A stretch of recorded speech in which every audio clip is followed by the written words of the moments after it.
Terraria is a timeless classic. It is by far one of my favorite games of all time. The devs over at Relogic truly have so much love for that game. Despite making millions upon millions of dollars, I feel as though they never let greed consume them. Even as of today, they can't possibly tell us when 1.4.5 is going to come out, because instead of rushing a huge giant update, they take their time to make sure everything is perfect and worth the wait. I always wonder how people can ever dislike this game. It's honestly fucking stupid to me. Oh, so what, it's overwhelming, so what, it's a bit of a learning curve, so what, you have to look at the wiki to figure stuff out. A game is so fleshed out that the amount of content is overwhelming is undoubtedly an amazing thing. If you truly enjoyed gaming, the adventure of learning all the mechanics would be incredibly fucking awesome for you, as it was for me. Now, what made this game so good in my opinion? Obviously, this is subjective to the genre or the type of game, but let's focus on the survival action adventure games, as Terraria is one. Terraria masters one main detail when creating a game like this that makes it a masterpiece, and that is replayability. When you spawn into a Terraria world, the adventure ahead of you is daunting to say the least. Everything is out to get you, and you must mine, loot, and build to survive. This brings me to my first reason for the game's replayability: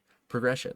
The game is centered around the idea of a lurking boss fight just around the corner and getting better and better loot to take on and defeat that boss. Although it starts out slow in the beginning, the looming threat of a boss is imminent, whether it's the Slime King or the Eye of Cthulhu. You must prepare because they will dry hump you to death if you're not ready. And that process just keeps repeating, get it better and better loot to defeat more and more difficult bosses. Sounds simple, doesn't it? You'd think that, but that brings me to my next reason for its replayability: diverging paths. In Terraria, you can take many different paths to become a godlike warrior. First of all, modes: Journey, Classic, Expert, and Master mode. Each gets more difficult than the last and provides an experience either easy as pie for some pussies or soul-crushing for some tryhards. That's 4 different ways to play, not to mention the game's classes. You could be a melee, ranger, magic, and summoner, not including all the subclasses. There are different styles to play the game, which have different weapons, armor, and buffs, and even accessories, which add 4 different ways you could choose to play the game in either a new run, or if you want to switch up your playstyle mid-game, you can. Nothing is decided in the game and you choose your path. Plus, when creating a world, you can make it small, medium, or large for much less or much more loot to find, not to mention the choice of corruption or crimson in your world. Corruption is a cancer caused by the living inhabitants of the Terraria world. Sin spreads as a purple moss around the world, corrupting everything it touches. And crimson is a blood-ridden, infectious red moss that spreads rotten blood around your world if not contained. Both add different challenges and bosses.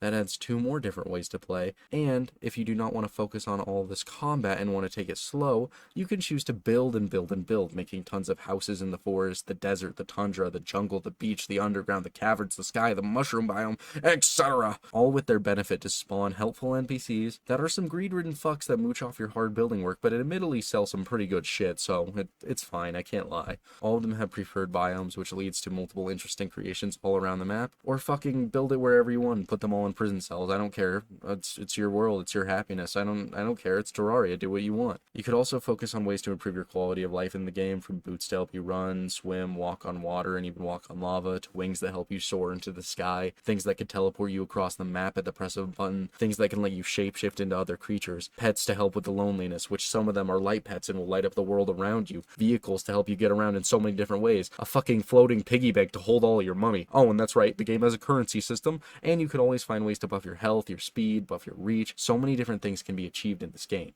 Oh, and guess what? In-game events: goblin armies, pirate raids, pumpkin moons, blood moons, frost moons, and a goddamn alien invasion, all bring different waves of enemies to take on and give you unique loot. I can go on and on about all the features in this game, but there's one more that increases the game's replayability for me. The game has a hard mode system. You beat a couple of bosses and start feeling pretty strong, but then you beat one boss and the entire game changes to new biomes, new much more difficult enemies, and the feeling like you were back at square one, but with even better loot to be obtained. And just when you think you're strong again, the game has new ways of showing you that you are weak until you truly become a godlike figure in the world. Terraria is replayable for me, and that's what makes the game so great. No one new world is the same for me, and if I start a new world and get hooked, it usually means I'm dumping another 100 hours into the game. I'm rambling at this point. This video is just an excuse to talk about Terraria. I am beyond excited for Relogic's next big update for this game, and I know it'll bring even more good to this incredible game. I'm sure if you love Terraria and are watching this, everything said here you already know, but thanks for listening regardless. Please comment your favorite aspect of Terraria if you have one, and if you are the 1% of gamers who have never experienced the joy of this game, please go try it.